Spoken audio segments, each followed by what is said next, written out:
여러분, 충격적인 소식입니다. 여보, 우리 그냥 여기서 살까? 스위스로 뭐하러 돌아가? 지금 인천공항 출국장에서 실제로 오가는 대화입니다. 무려 3,500명의 스위스 상류층 노인들이 한꺼번에 한국행 전세기 8대에 올랐습니다. 목적은 단순한 골프와 쇼핑 여행이었죠. 그런데 일주일 후 인천공항 출국장에서 믿을 수 없는 일이 벌어졌습니다.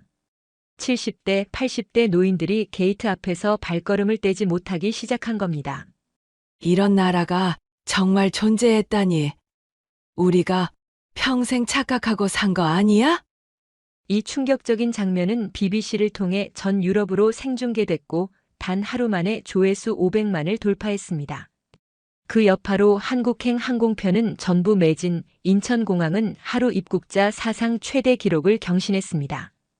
골프 치러 온 스위스 노인들에게 대체 무슨 일이 있었던 걸까요? 지금부터 현장을 직접 취재한 BBC 기자의 생생한 증언으로 그 놀라운 사연을 들어보겠습니다. 시작에 앞서 좋아요와 구독 눌러주시면 한국의 더 많은 이야기를 소개하는 데에 큰 힘이 됩니다. 안녕하십니까? 저는 BBC 런던 본부 국제부 소속 5년차 기자 데이비드 클라크입니다. 이번 취재는 런던 본부 편집회의실에서 시작되었습니다. 선배 기자들은 중동 정세와 유럽 경제 위기 같은 무거운 주제들을 쏟아내고 있었습니다. 저는 회의실 한쪽 구석에 앉아 제 차례를 기다렸습니다. 제 순서가 되었을 때 조심스럽게 자료를 펼쳤습니다. 스위스 최대 프리미엄 여행사가 상류층, 은퇴자 3,500명을 한국으로 보내는 대규모 골프 여행을 계획하고 있다는 내용이었습니다. 전세기 8대를 동원한 전례 없는 규모였습니다. 편집장의 미간이 찌푸려졌습니다. 회의실 분위기가 순식간에 차갑게 식었습니다. 옆자리 선배가 코웃음을 치며 말했습니다. 노인들 골프나 치러 가는 게 무슨 뉴스냐고, 그냥 여행사 홍보나 해주려는 거냐고 비웃었습니다. 저는 침착하게 설명했습니다.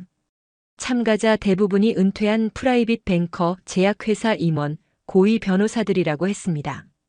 이들은 평생 알프스와 프렌치 리비에라, 몰디브 같은 곳만 다녔던 사람들입니다. 그런 이들이 왜 갑자기 한국을 선택했는지 그 이유가 궁금하다고 말씀드렸습니다. 편집장의 반응은 시큰둥했습니다.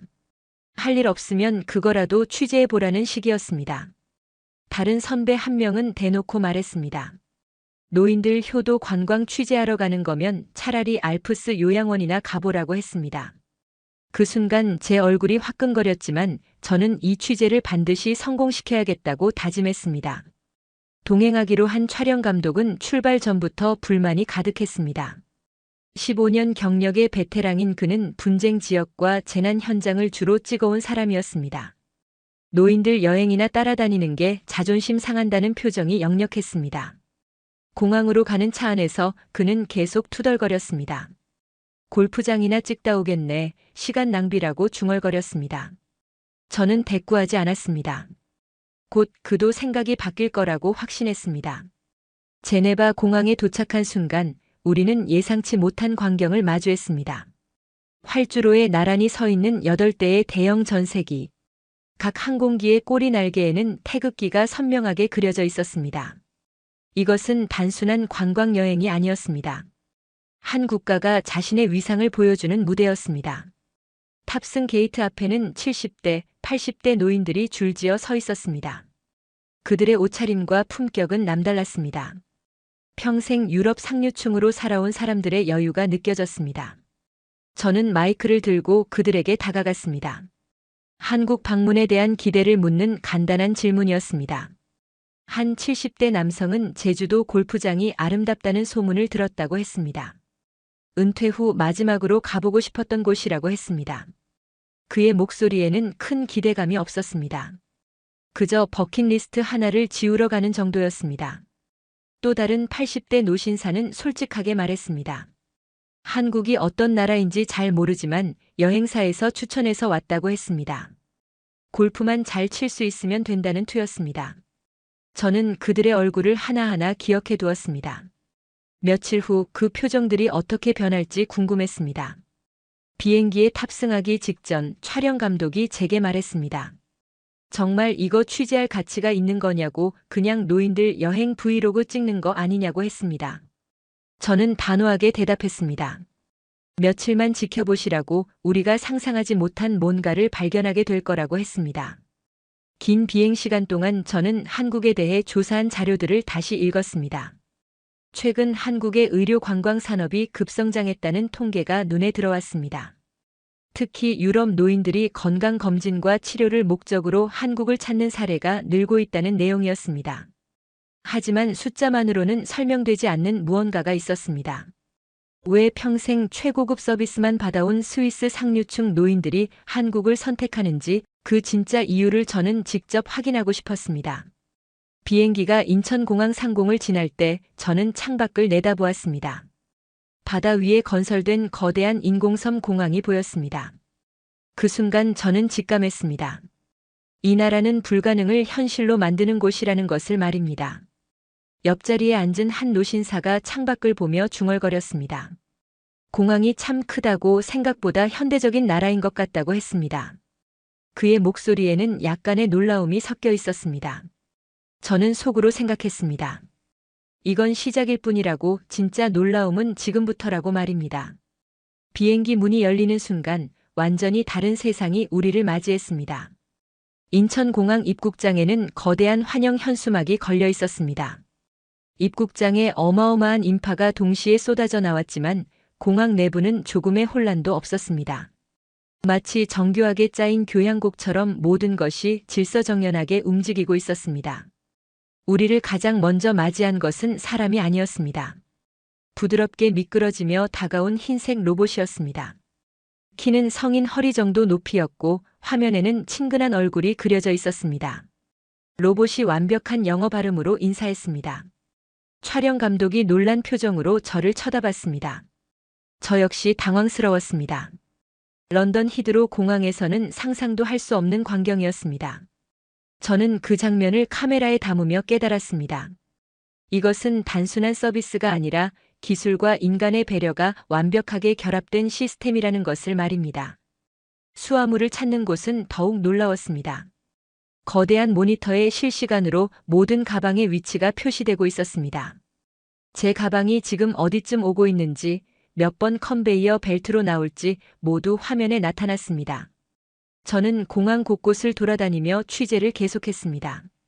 화장실은 손 씻는 곳마다 센서가 달려 있었습니다. 물과 비누가 자동으로 나왔고 건조까지 한 번에 처리됐습니다. 한 노인이 화장실에서 나오며 말했습니다.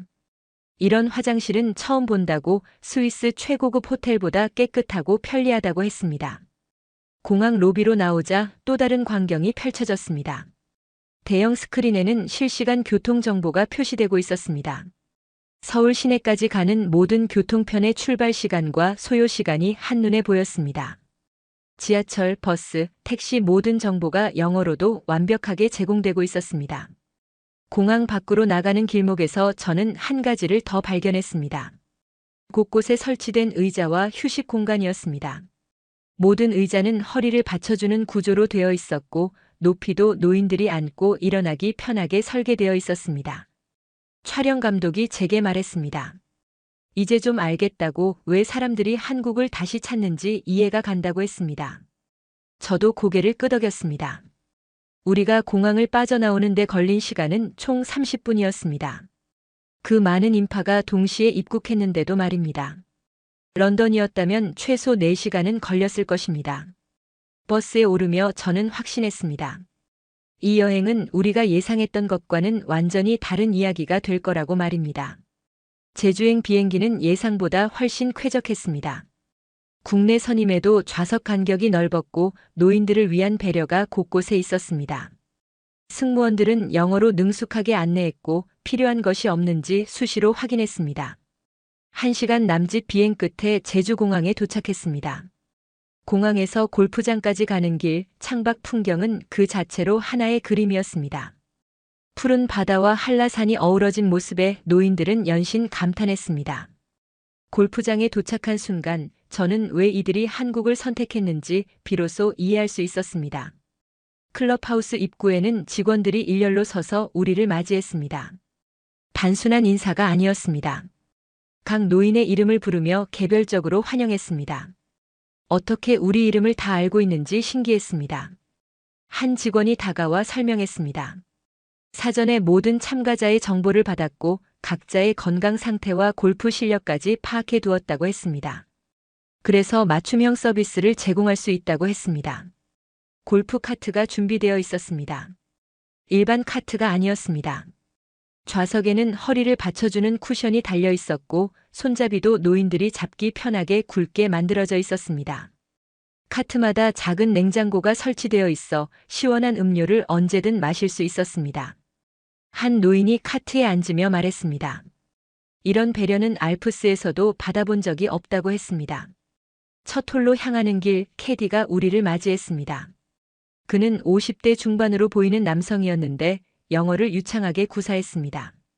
캐디는 노인에게 다가가 먼저 악수를 청했습니다. 그리고 물었습니다.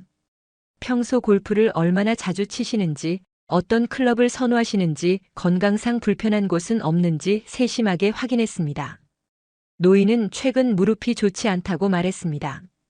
캐디는 고개를 끄덕이며 이해했다고 했습니다. 그리고 말했습니다. 오늘은 무리하지 마시고 편하게 즐기시는 것만으로도 충분하다고 필요하면 언제든 쉬어가자고 했습니다. 그 따뜻한 말 한마디에 노인의 표정이 밝아졌습니다. 라운드가 시작됐습니다. 첫 타를 치기 전 캐디는 바람의 방향과 세기를 설명했습니다. 그리고 노인의 자세를 보더니 조심스럽게 조언했습니다. 무릎에 무리가 가지 않도록 스윙을 약간 수정하는 것이 좋겠다고 했습니다. 노인은 캐디의 조언대로 자세를 고쳤습니다. 공은 정확하게 페어웨이 한가운데로 날아갔습니다. 노인은 환호했고 캐디는 함께 기뻐했습니다. 두 번째 홀로 이동하는 중에 노인이 갑자기 힘들어했습니다. 장시간 비행과 시차 때문인지 얼굴이 창백해졌습니다. 캐디는 즉시 알아챘습니다. 그는 카트를 그늘진 곳에 세우고 노인을 앉혔습니다. 그리고 준비해온 차가운 물수건을 건넸습니다. 캐디는 말했습니다. 급할 것 없으니 충분히 쉬고 가자고 골프는 즐기는 것이지 경쟁이 아니라고 했습니다. 저는 그 장면을 지켜보며 깨달았습니다. 이것이 바로 한국식 서비스라는 것을 말입니다. 단순히 돈을 받고 일하는 것이 아니라 진심으로 상대를 배려하는 마음이었습니다. 노인은 잠시 쉰 후 다시 라운드를 이어갔습니다. 캐디는 계속해서 세심하게 챙겼습니다. 공이 잘못 날아가도 괜찮다고 격려했고 좋은 샷이 나오면 함께 기뻐했습니다. 점심시간이 되었습니다. 클럽하우스 식당에서 준비된 음식은 한식과 양식이 적절히 섞여 있었습니다. 노인들의 입맛을 고려한 메뉴였습니다. 시간도 세지 않았고 소화가 잘 되는 음식들로 구성되어 있었습니다. 한 노인이 불고기를 한 점 먹더니 눈을 크게 떴습니다. 이런 맛은 처음이라고 스위스에서 먹었던 한식과는 차원이 다르다고 했습니다. 라운드가 끝나갈 무렵 노인은 캐디에게 물었습니다. 왜 이렇게까지 잘해주느냐고 자신은 그저 평범한 손님일 뿐인데 말입니다. 캐디는 빙긋이 웃으며 대답했습니다. 손님이 편안하고 즐거워야 자신도 행복하다고 했습니다. 그것이 자신의 일이고 그 일이 좋아서 하고 있다고 했습니다. 그 순간 노인의 눈가가 붉어졌습니다. 저는 그 장면을 카메라에 담았습니다. 라운드를 마친 다음 날 아침 예상치 못한 일이 벌어졌습니다. 호텔 로비에 구급차가 도착했습니다. 한 노인이 가슴 통증을 호소한 것입니다. 저는 즉시 카메라를 들고 현장으로 달려갔습니다. 구급대원들은 놀라울 정도로 신속했습니다. 노인을 들것에 눕히고 즉시 심전도 검사를 시작했습니다. 구급차 안에는 이동식 의료 장비가 완벽하게 갖춰져 있었습니다. 영국의 일반 병원 응급실에 있는 장비들이 그대로 구급차 안에 있었습니다. 병원에 도착하자마자 의료진이 대기하고 있었습니다. 구급차에서 미리 환자 정보를 전송했기 때문입니다. 노인은 즉시 응급실로 이송됐고 담당 의사가 배정됐습니다. 의사는 40대 초반으로 보였고 영어로 노인과 대화를 시작했습니다. 언제부터 통증이 있었는지, 과거 병력은 어떤지 세세하게 물었습니다. 노인의 부인이 가방에서 스위스 병원의 진료 기록을 꺼냈습니다. 의사는 그것을 받아보더니 고개를 끄덕였습니다. 30분도 지나지 않아 모든 검사가 끝났습니다. 심전도 혈액 검사 엑스레이까지 완료됐습니다. 영국이었다면 몇 시간은 걸렸을 검사들이었습니다. 의사는 검사 결과를 보며 설명했습니다. 다행히 심각한 문제는 아니라고, 장시간 비행과 피로가 누적되어 생긴 일시적 증상이라고 했습니다. 하루 이틀 안정을 취하면 괜찮아질 거라고 했습니다. 노인의 부인은 안도의 한숨을 쉬었습니다.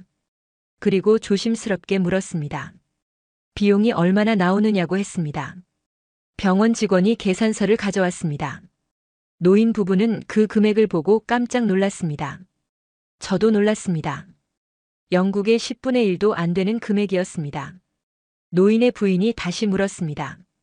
이게 정말 전부냐고, 나중에 추가 청구되는 것은 없느냐고 했습니다. 직원은 웃으며 고개를 저었습니다. 이것이 전부라고, 보험 처리도 도와드릴 수 있다고 했습니다. 노인 부부는 믿을 수 없다는 표정이었습니다. 영국에서는 응급실에 한 번 가는 것만으로도 수천 파운드가 나오는데 여기서는 그 비용의 일부만 냈습니다. 저는 병원 곳곳을 돌아보며 취재를 계속했습니다. 복도는 깨끗했고 대기실에는 충분한 좌석이 있었습니다. 무엇보다 놀라운 것은 대기 시간이었습니다. 환자들이 오래 기다리지 않았습니다. 한 간호사에게 물었습니다. 어떻게 이렇게 빠르게 처리할 수 있느냐고 했습니다. 간호사는 시스템이 잘 갖춰져 있기 때문이라고 했습니다. 모든 것이 전산화되어 있고 의료진 간 협업이 원활하다고 설명했습니다. 그날 오후 여행사 측에서 특별 프로그램을 준비했다는 연락이 왔습니다. 원하는 노인들에게 건강검진을 제공한다는 내용이었습니다. 추가 비용 없이 기본 검진을 받을 수 있다고 했습니다. 많은 노인이 신청했습니다. 저도 그들을 따라 검진센터로 향했습니다. 검진센터는 호텔에서 가까운 곳에 있었습니다. 건물은 현대적이었고 내부는 마치 고급 호텔 로비처럼 꾸며져 있었습니다.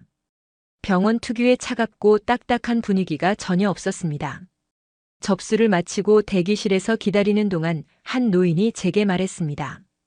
영국에서는 건강검진 한 번 받으려면 몇 주를 예약하고 기다려야 하는데 여기서는 바로 받을 수 있다며 신기해했습니다. 검진이 시작됐습니다. 혈압, 혈당, 콜레스테롤 검사가 순식간에 진행됐습니다.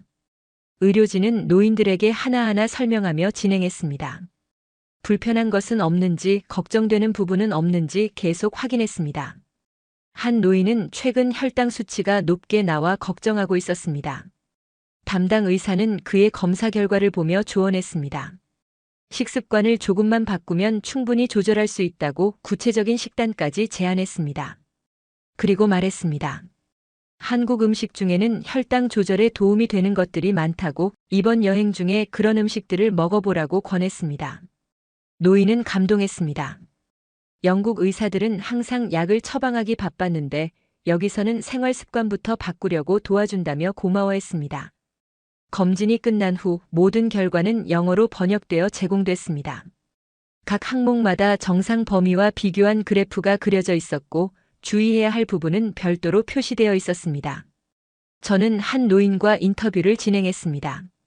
그는 은퇴한 변호사였는데 평생 영국 의료 시스템의 문제점을 비판해온 사람이었습니다. 그가 말했습니다. 영국은 세계에서 가장 비싼 의료비를 내지만 서비스는 형편없다고 했습니다. 하지만 한국에서는 저렴한 비용으로 10배 나은 서비스를 받았다고 했습니다. 이것이 바로 선진국의 모습이라고 했습니다. 건강검진을 마친 다음 날 우리는 전주 한옥마을로 이동했습니다. 버스에서 내리자마자 노인들의 입에서 탄성이 터져나왔습니다. 기와 지붕이 줄지어 늘어선 골목길, 그 사이로 보이는 하늘이 한 폭의 그림 같았습니다. 몇백 년 된 한옥들이 여전히 사람들이 살아가는 공간으로 쓰이고 있다는 사실에 모두들 놀라워했습니다. 우리가 묵을 곳은 전통 한옥을 개조한 게스트하우스였습니다. 대문을 열고 들어서자 아담한 마당이 나왔고 그 안쪽으로 방들이 배치되어 있었습니다. 나무로 된 대청마루는 세월의 흔적이 고스란히 남아 있었습니다. 주인 할머니가 우리를 맞이했습니다. 70대로 보이는 할머니는 환한 미소로 노인들을 반겼습니다. 손수 만든 대추차를 내오며 편히 쉬라고 했습니다. 영어는 서툴렀지만 그 따뜻한 마음은 언어를 넘어 전해졌습니다. 방으로 들어간 노인들은 온도를 처음 경험했습니다. 바닥이 따뜻하다는 것에 신기해했습니다. 한 노인은 바닥에 손을 대보더니 감탄했습니다. 이렇게 따뜻하고 편안한 바닥은 처음이라고 했습니다. 저녁 무렵 주인 할머니가 손수 저녁상을 차려주었습니다.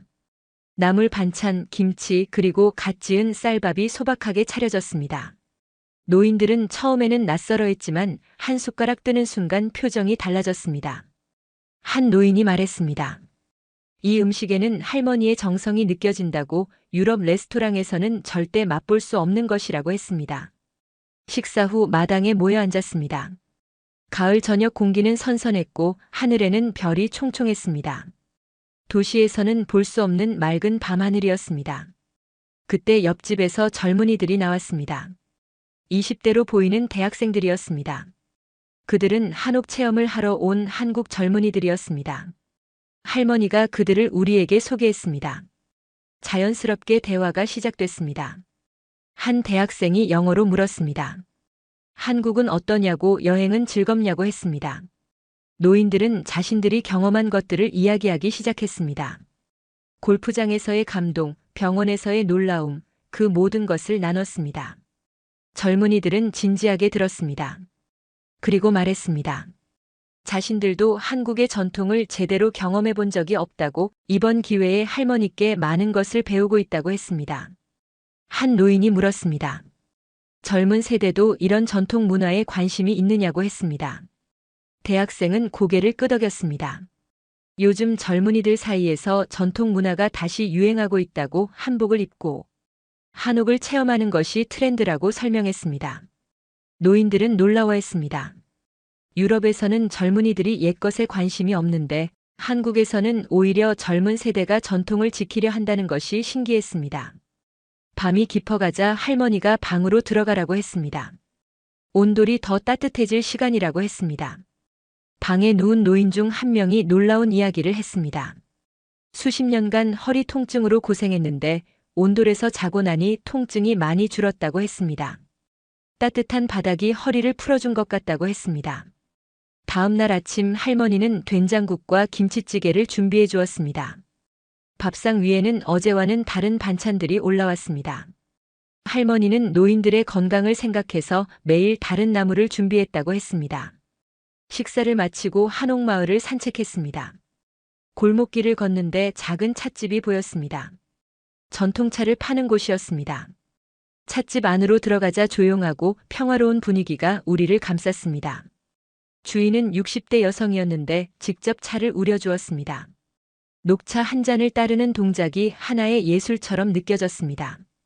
차를 마시며 주인과 대화를 나눴습니다. 그녀는 30년간 이 찻집을 운영해왔다고 했습니다. 손님 하나하나에게 정성을 다해 차를 내린다고 했습니다. 돈을 벌기 위해서가 아니라 차를 통해 사람들에게 평화를 전하고 싶어서 이 일을 한다고 했습니다. 한 노인이 물었습니다. 요즘 같은 세상에 이렇게 느리게 일하면 손해 아니냐고 했습니다. 주인은 웃으며 대답했습니다. 빨리 가는 것이 능사가 아니라고, 천천히 가도 제대로 가는 것이 중요하다고 했습니다. 그 말에 노인들은 숙연해졌습니다. 평생 빠르게 달리기만 했던 자신들의 삶을 돌아보는 순간이었습니다. 찻집을 나와 다시 골목길을 걸었습니다. 한복을 입은 사람들이 여기저기 보였습니다. 젊은 커플도 있었고 가족 단위로 온 사람들도 있었습니다. 모두들 행복한 표정으로 사진을 찍고 있었습니다. 한 노인이 말했습니다. 이곳에서는 나이가 중요하지 않은 것 같다고, 젊은이든 노인이든 모두가 같은 공간에서 같은 문화를 즐기고 있다고 했습니다. 유럽에서는 세대 간 단절이 심한데 한국에서는 그런 것이 느껴지지 않는다고 했습니다. 오후에는 전통 공예 체험 시간이 마련되었습니다. 한지 만들기를 배우는 시간이었습니다. 장인이 직접 시범을 보이며 설명했습니다. 수백 년 전부터 내려온 기술이라고, 이 종이는 1000년을 간다고 했습니다. 노인들은 조심스럽게 한지를 만들어 보았습니다. 손이 떨리는 분들도 있었지만 장인은 천천히 도와주었습니다. 서두르지 말고 천천히 하라고, 급하게 만든 것은 금방 망가진다고 조언했습니다. 한 노인이 완성한 한지를 들고 감동했습니다. 80년을 살아오면서 이렇게 소중한 것을 손수 만들어 본 적이 없다고 했습니다. 이 종이 한 장이 자신에게는 평생 간직할 보물이라고 했습니다. 저녁 무렵 한옥으로 돌아왔습니다. 할머니는 또다시 정성스러운 저녁상을 차려주었습니다. 노인들은 할머니에게 물었습니다. 왜 이렇게까지 잘해주냐고. 그저 돈을 받고 방을 빌려주는 것인데 말입니다. 할머니는 웃으며 대답했습니다. 손님은 손님이 아니라 가족이라고, 멀리서 온 가족을 잘 대접하는 것은 당연하다고 했습니다. 그날 밤 저는 노인 한 분과 긴 대화를 나눴습니다. 그는 은퇴한 기업인이었는데 평생 숫자와 이익만 쫓아왔다고 했습니다. 하지만 이곳에서는 돈으로 살 수 없는 것들을 배웠다고 했습니다. 느림의 가치, 정성의 의미, 그리고 사람 사이의 진심을 느꼈다고 했습니다. 그는 말했습니다. 한국에서 자신은 단순히 관광객이 아니었다고, 한 사람의 인간으로 존중받았다고 했습니다. 그것이 가장 큰 감동이었다고 했습니다. 한옥마을에서의 여유로운 시간을 뒤로하고 우리는 다시 서울로 돌아왔습니다. 호텔에 짐을 풀고 저녁 무렵이 되자 몇몇 노인들이 산책을 나가고 싶다고 했습니다.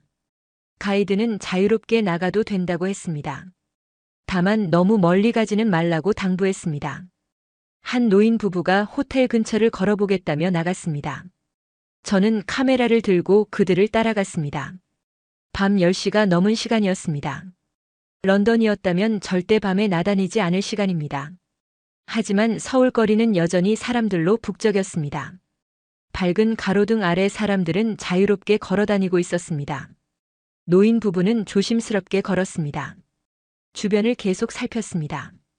오랜 습관 때문이었습니다. 런던에서는 밤에 나가면 항상 긴장해야 했습니다. 하지만 점차 그들의 걸음이 편안해졌습니다. 아무도 자신들을 위협하지 않았습니다. 오히려 지나가는 사람들이 미소로 인사했습니다. 편의점에 들어갔습니다. 24시간 운영되는 곳이었습니다. 진열대에는 수십 가지 음식이 빼곡했습니다.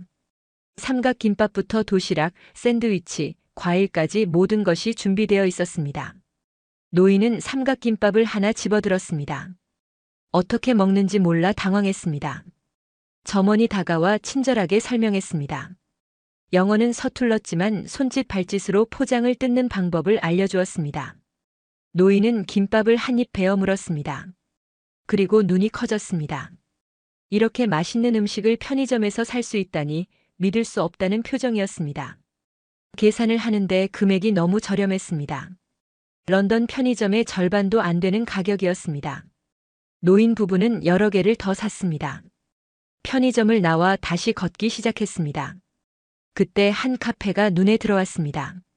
테라스 자리가 있는 곳이었습니다. 테라스 테이블 위에 노트북과 스마트폰이 놓여 있었습니다. 주인은 보이지 않았습니다. 자리를 비운 것 같았습니다. 노인 부부는 그 광경을 보고 얼어붙었습니다. 저도 놀랐습니다. 런던이었다면 10초도 안 돼 사라졌을 물건들이었습니다. 잠시 후 카페 안에서 젊은 여성이 나왔습니다. 그녀는 커피를 들고 자리에 앉았습니다. 노트북을 열고 다시 작업을 시작했습니다. 노인이 조심스럽게 물었습니다. 물건을 두고 가도 안전하냐고, 도둑 맞을 걱정은 없냐고 했습니다. 여성은 고개를 갸웃거렸습니다. 왜 도둑 맞을까봐 걱정하냐는 표정이었습니다. 여기는 안전하다고, 아무도 남의 물건을 가져가지 않는다고 말했습니다. 노인 부부는 서로를 바라봤습니다. 믿을 수 없다는 눈빛이었습니다. 계속 걸어가는데 작은 공원이 나왔습니다. 밤 늦은 시간인데도 사람들이 운동하고 있었습니다. 노인들도 있었고 젊은이들도 있었습니다. 모두들 편안하게 자신의 시간을 즐기고 있었습니다. 벤치에 앉아 쉬는데 한 한국인 노인이 다가왔습니다. 70대로 보이는 분이었습니다. 그는 영어로 물었습니다. 어디서 왔냐고, 여행은 즐겁냐고 했습니다. 스위스 노인은 자신이 경험한 것들을 이야기했습니다. 한국의 안전함에 놀랐다고, 밤에 이렇게 편하게 다닐 수 있는 것이 신기하다고 했습니다. 한국 노인은 웃으며 말했습니다.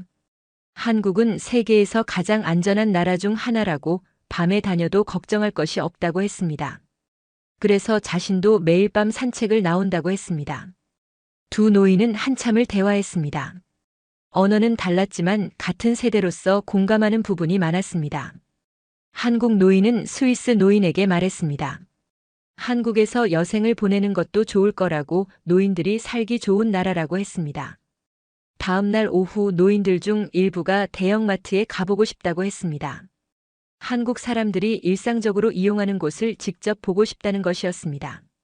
마트에 들어선 순간 노인들은 압도당했습니다. 마트 내부는 백화점처럼 깨끗하고 넓었습니다. 식품 코너에는 즉석 요리 코너가 있었습니다. 간 만든 김밥, 튀김, 떡볶이 등이 진열되어 있었습니다. 노인들은 하나씩 맛보기 시작했습니다. 한 노인이 떡볶이를 먹어보고는 감탄했습니다. 이렇게 맛있는 음식을 마트에서 바로 사 먹을 수 있다니 놀랍다고 했습니다. 계산대에서는 직원이 친절하게 응대했습니다.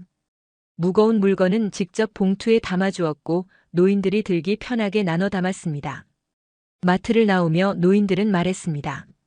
한국에서는 모든 것이 편리하다고, 노인이든 젊은이든 누구나 불편함 없이 살 수 있는 나라라고 했습니다. 그날 밤 호텔로 돌아오는 길 한 노인이 제게 말했습니다. 자신은 평생 스위스가 세계 최고라고 믿었다고 했습니다. 하지만 한국에 와서 생각이 완전히 바뀌었다고 했습니다. 진짜 선진국이 무엇인지 깨달았다고 했습니다. 저는 그 말을 듣고 고개를 끄덕였습니다. 숫자나 경제 규모가 아니라 사람들이 얼마나 안전하고 편리하게 사는가가 진짜 선진국의 기준이라는 것을 저도 배웠습니다. 여행의 막바지로 접어들었습니다. 마지막 이틀은 서울에서 보내기로 했습니다. 가이드가 특별한 장소를 준비했다고 했습니다. 광장시장이었습니다. 한국에서 가장 오래된 시장 중 하나라고 설명했습니다. 시장에 도착하자 엄청난 활기가 우리를 맞았습니다. 좁은 골목을 가득 메운 음식 냄새, 상인들의 호탕한 웃음소리, 그 모든 것이 살아 숨쉬는 공간이었습니다. 빈대떡을 굽는 좌판 앞에 사람들이 줄을 서 있었습니다. 노인들도 그 줄에 섰습니다. 철판 위에서 지글지글 구워지는 빈대떡을 보며 모두들 기대에 차 있었습니다. 순서가 되어 빈대떡을 받았습니다. 갓 구운 것이라 뜨거웠습니다. 한 입 베어 물자 고소한 맛이 입안 가득 퍼졌습니다. 한 노인이 감탄했습니다. 이런 맛은 처음이라고, 스위스의 어떤 고급 레스토랑에서도 맛볼 수 없는 것이라고 했습니다. 다음은 떡볶이 가게였습니다. 빨간 떡볶이를 보고 노인들은 망설였습니다. 너무 매울 것 같았습니다. 하지만 주인 아주머니가 권했습니다. 조금만 먹어보라고, 맵지만 맛있다고 했습니다. 노인들은 조심스럽게 한 입 먹었습니다. 예상대로 매웠습니다. 하지만 동시에 달콤하고 고소한 맛도 느껴졌습니다. 한 입, 두 입 먹다 보니 중독성이 있었습니다. 한 노인이 너무 매워서 물을 찾았습니다. 그러자 옆 가게 아주머니가 시원한 식혜 한 잔을 가져다 주었습니다. 돈을 내려고 했지만 아주머니는 손사래를 쳤습니다. 그냥 마시라고, 손님이 고생하는데 어떻게 돈을 받느냐고 했습니다. 노인은 어찌할 바를 몰라 했습니다. 아무 이유 없이 친절을 베푸는 것이 낯설었습니다. 스위스에서는 모든 것에 대가가 따랐습니다. 하지만 여기서는 그냥 주는 것이었습니다. 순대 가게로 이동했습니다. 찐 순대를 썰어서 접시에 담아주었습니다. 노인들은 처음 보는 음식이라 주저했습니다. 하지만 한 입 먹어보고는 계속 먹기 시작했습니다. 가게 주인이 소금과 양념장을 더 가져다 주었습니다. 이렇게 찍어 먹으면 더 맛있다고 알려주었습니다. 노인들은 주인이 알려준 대로 먹었고 더욱 맛있어 했습니다. 시장을 돌아다니는 동안 여러 가게를 들렀습니다. 김밥, 만두, 호떡, 붕어빵까지 다양한 음식을 맛봤습니다. 모든 가게에서 상인들은 친절했습니다. 시식도 자유롭게 할 수 있었고 마음에 들면 사가는 방식이었습니다. 한 노인이 호떡을 사며 상인에게 물었습니다. 왜 이렇게 저렴하냐고, 이 가격으로 장사가 되느냐고 했습니다. 상인은 웃으며 대답했습니다. 많이 벌려고 하는 게 아니라고, 손님들이 맛있게 먹고 행복해하면 그것으로 충분하다고 했습니다. 그 말에 노인은 숙연해졌습니다. 자본주의 사회에서 이윤을 추구하는 것은 당연한데 여기서는 사람의 행복을 더 중요하게 생각한다는 것이 감동적이었습니다. 시장을 나와 고급 한정식 레스토랑으로 향했습니다. 여행사에서 특별히 준비한 만찬이었습니다. 레스토랑은 한옥을 개조한 곳이었습니다. 조용하고 품격 있는 분위기였습니다. 각자 개별 방이 준비되어 있었고 방마다 정성스러운 상차림이 기다리고 있었습니다. 수십 가지의 반찬이 작은 접시에 담겨 나왔습니다. 하나하나가 모두 예술 작품 같았습니다. 색깔도 아름다웠고 맛도 제각각 달랐습니다. 노인들은 감탄을 멈추지 못했습니다. 메인 요리가 나오기 전인데 이렇게 많은 음식이 나온다는 것이 믿기지 않았습니다. 메인으로 한우가 나왔습니다. 마블링이 환상적인 최고급 한우였습니다. 직원이 직접 구워주었습니다. 적절한 타이밍에 고기를 뒤집고 가장 맛있는 상태로 접시에 담아주었습니다. 한 입 먹은 노인들의 눈이 커졌습니다. 지금까지 먹어본 어떤 고기와도 달랐습니다. 입에서 살살 녹는 식감, 깊고 풍부한 맛이 감탄을 자아냈습니다. 한 노인이 말했습니다. 취리히 최고급 스테이크하우스에서 수백 프랑을 내고 먹었던 고기보다 훨씬 맛있다고 했습니다. 이것은 단순한 음식이 아니라 하나의 경험이라고 표현했습니다. 식사를 마치고 레스토랑 주인이 직접 나와 인사했습니다. 50대 여성이었는데 이 식당을 20년간 운영해왔다고 했습니다. 모든 재료를 직접 고르고 매일 아침 시장에서 신선한 식재료를 구입한다고 했습니다. 한 노인이 물었습니다. 이렇게 정성을 들이면 힘들지 않냐고 했습니다. 주인은 웃으며 대답했습니다. 손님들이 맛있게 먹는 모습을 보면 모든 피로가 사라진다고 했습니다. 그것이 자신이 이 일을 계속하는 이유라고 했습니다. 노인들은 주인에게 감사 인사를 건넸습니다. 평생 수많은 레스토랑을 다녀봤지만 이런 진심 어린 대접은 처음이라고 했습니다. 마지막 날 아침이 밝았습니다. 호텔 로비에는 짐을 챙긴 노인들이 모여 있었습니다. 하지만 모두의 표정은 무겁기만 했습니다. 떠나기 싫다는 마음이 얼굴에 그대로 드러났습니다. 버스에 오르는 노인들의 발걸음은 느렸습니다. 한 발 한 발 내디딜 때마다 망설임이 느껴졌습니다. 창밖으로 보이는 서울의 풍경을 아쉬운 눈빛으로 바라봤습니다. 인천공항으로 가는 길, 버스 안은 조용했습니다. 올 때와는 완전히 다른 분위기였습니다. 처음 한국에 왔을 때는 호기심과 무관심이 섞여 있었습니다. 하지만 지금은 아쉬움과 그리움으로 가득했습니다. 한 노인이 조용히 말했습니다. 단 일주일이었는데 마치 평생을 여기서 산 것 같다고 했습니다. 이렇게 편안하고 행복했던 적이 없었다고 했습니다. 공항에 도착했습니다. 출국 수속을 밟는 동안에도 노인들의 발걸음은 무거웠습니다. 짐을 붙이고 보안 검색을 통과하고 게이트로 향하는 모든 과정이 마지막 순간처럼 느껴졌습니다. 면세점을 지나가는데 한 노인이 멈춰 섰습니다. 한국 화장품과 식품이 진열된 곳이었습니다. 그는 가족들에게 줄 선물을 사기 시작했습니다. 다른 노인들도 하나둘 모여들었습니다. 한 노인이 김치를 샀습니다. 스위스에 돌아가서도 한국 음식을 먹고 싶다고 했습니다. 또 다른 노인은 한국 전통차를 샀습니다. 전주에서 마셨던 그 맛을 잊을 수 없다고 했습니다. 게이트 앞에서 탑승을 기다리는 동안 저는 노인들을 한 명씩 인터뷰했습니다. 며칠 전 제네바 공항에서 만났던 바로 그 사람들이었습니다. 하지만 그들의 얼굴은 완전히 달라져 있었습니다. 골프만 기대했던 노인에게 물었습니다. 한국은 어땠냐고 했습니다. 그는 한참을 말없이 있다가 대답했습니다. 골프는 그저 핑계였다고, 진짜 선물은 한국이라는 나라 자체였다고 했습니다.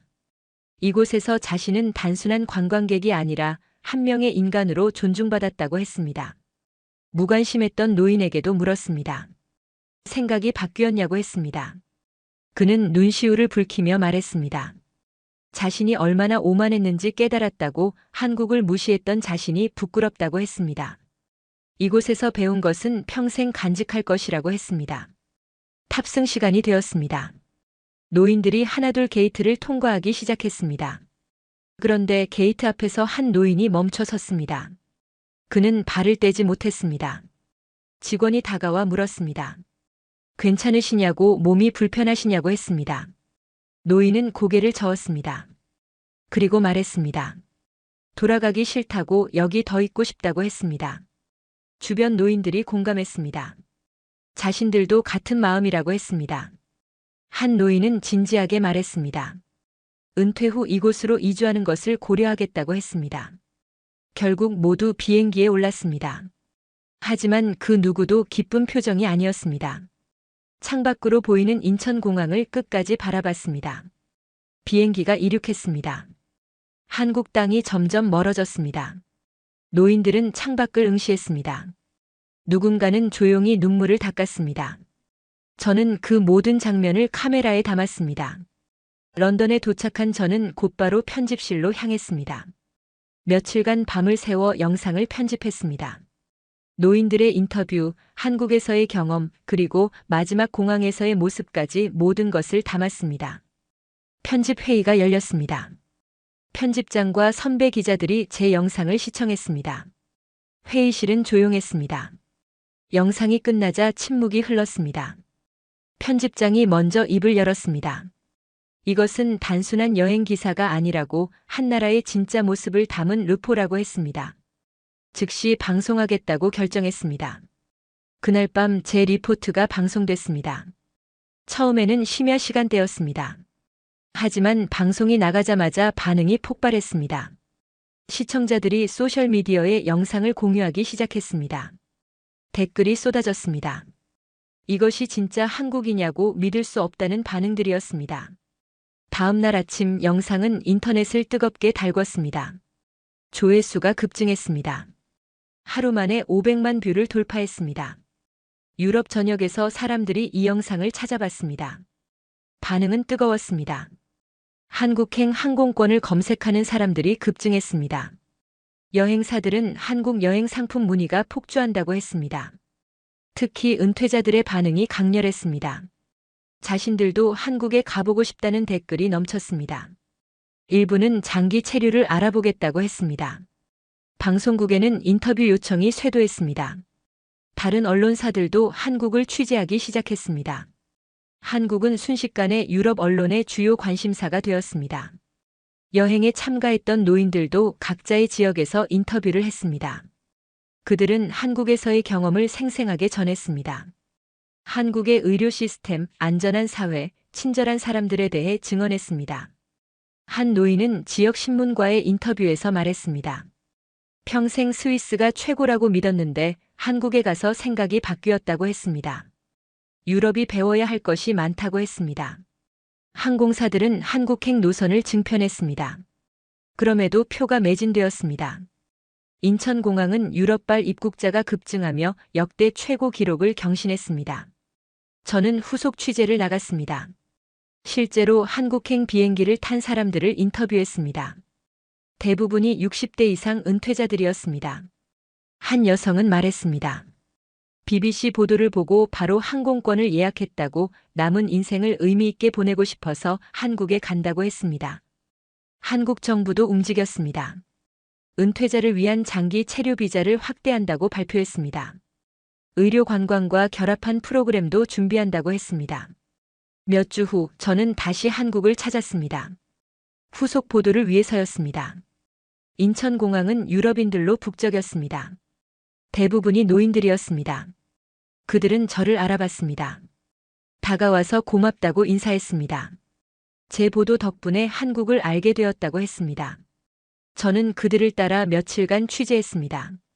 그들도 똑같은 감동을 받았습니다. 한국의 시스템, 사람들의 친절, 안전한 사회에 놀라워했습니다. 한 노인은 제게 말했습니다. 이곳에서 여생을 보내기로 결정했다고 스위스로 돌아가지 않겠다고 했습니다. 저는 런던으로 돌아와 마지막 보도를 준비했습니다. 그리고 방송에서 말했습니다. 한국은 더 이상 먼 나라가 아니라고 유럽 노인들에게 새로운 삶의 터전이 되고 있다고 했습니다. 그들이 한국에서 발견한 것은 단순한 편의나 시설이 아니었습니다. 사람을 존중하고 노인을 배려하며 서로를 아끼는 진짜 선진 사회였습니다. 저는 마지막으로 말했습니다. 이것이 바로 우리가 배워야 할 미래라고 했습니다. 방송이 끝난 후 편집장이 제게 다가왔습니다. 수고했다고 훌륭한 보도였다고 칭찬했습니다.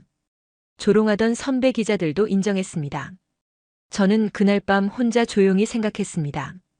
이 모든 것은 제 능력이 아니었습니다. 한국이라는 나라가 스스로 증명한 것이었습니다. 저는 단지 그것을 세상에 전했을 뿐이었습니다. 창밖을 바라보며 저는 다짐했습니다. 언젠가 저도 한국에서 살아보고 싶다고, 그곳에서 진짜 삶의 의미를 배우고 싶다고 생각했습니다. 비행기에 오르며 저는 생각했습니다.